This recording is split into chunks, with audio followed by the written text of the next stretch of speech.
سود کو حرام قرار دیا، اس کی ایک وجہ پتہ ہے کیا ہے؟ دیکھو کسی بھی، اب تھوڑا خشک موضوع ہو رہا ہے، میرے خیال ہے بور تو نہیں ہو رہے آپ لوگ، یہ تھوڑا سا پیچیدہ موضوع ہے، اس کو علمی لحاظ سے آپ کو بڑا فائدہ ہوگا. دیکھو سود جو حرام ہے نا، اس کی ایک وجہ اصل تو یہ ہے کہ اللہ نے حرام کر دیا، بس ہمیں وجہ جاننے کی ضرورت نہیں ہے. لیکن ہوتا کیا ہے؟ دیکھو اسلام کہتا ہے کوئی کسی پہ ظلم نہیں کر سکتا خرید و فروخت کے معاملات میں. مثال کے طور پر میں کوئی چیز اپنی بیچتا ہوں، گھڑی بیچتا ہوں، گھڑی میٹل کی بنی ہوئی ہے، اس کی قیمت 100 روپے بھی ہو سکتی ہے، 1 کروڑ بھی ہو سکتی ہے، 1 ارب بھی ہو سکتی ہے. کیا خیال ہے؟ ہر چیز کی قیمت میں بہت ساری چیزیں انوالو ہوتی ہیں. بعض دفعہ سونے کی گھڑی ہے، ڈائمنڈ لگے ہوئے ہیں، بعض دفعہ بالکل لوہے کی گھڑی ہے، لیکن جاوید میاں داد نے اپنے ہاتھ پہ باندھا ہے اس کو. اب میاں داد کا بلہ لاکھوں میں بکا تھا نا، نسبت ایسی ہو گئی.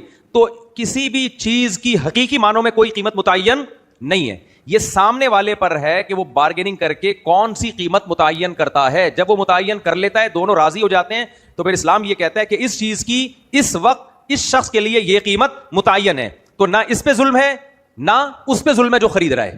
میں سمجھا پا رہا ہوں؟ کوئی ظلم نہیں ہے. لیکن یہ اس صورت میں ممکن ہے جب ایک جنس کی چیز کو اس کے کسی اور جنس کے بدلے میں بیچا جائے. ادھر گھڑی ہے، ادھر پیسے ہیں، ادھر بلہ ہے، ادھر پیسے ہیں. جب آپ کرنسی کو کرنسی کے بدلے میں بیچتے ہو تو پھر یہ لاجک چلتی نہیں ہے.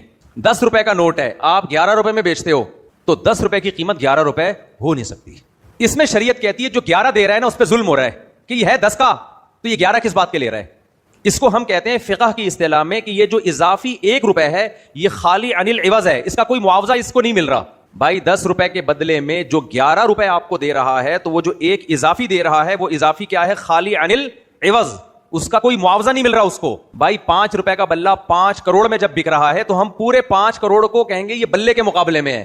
اس کو اس کے مقابلے میں وہ بلہ مل رہا ہے جو بلے بلے ہوئی تھی، جس سے ہماری آخری بال پہ چھکا مارا تھا. یا کوئی بھی وجہ ہوگی، اس کو بے وقوف نہ بنایا جا رہا ہو اس میں کسی کو، بس کسی بھی وجہ سے کسی چیز کی قیمت کم بھی ہو سکتی ہے. اور تو نسبت کی وجہ سے، حالات کی وجہ سے چیزوں کی قیمتیں اوپر اور نیچے. کرنسی بھی اوپر نیچے جاتی ہے، لیکن جب کرنسی اوپر جائے گی تو اس کے مقابلے میں جو کرنسی ہوگی وہ بھی اوپر جائے گی نا. سے 10 روپے کے بدلے میں کوئی 11 روپے دے رہا ہے، تو وہ بھی تو وہی کرنسی میں دے رہا ہے نا. تو لہذا وہ 1 روپے کیا کہلائے گا؟ خالی عن العوض، یعنی عوض سے خالی ہے. اس کے مقابلے میں اس 1 روپے دینے والے کو الگ سے کچھ نہیں مل رہا، تو یہ 1 روپیہ اس لینے والے کے لیے کیا ہو گیا اسلام میں؟ حرام. سمجھ میں آیا؟ سود میں یہی ہے. آپ 1 کلو آٹا دے کے 1.5 کلو آٹا نہیں خرید سکتے. یہ آدھا کلو جو اضافی آئے گا یہ کیا ہوگا؟ حرام. کیوں؟ خالی عن العوض ہے یہ.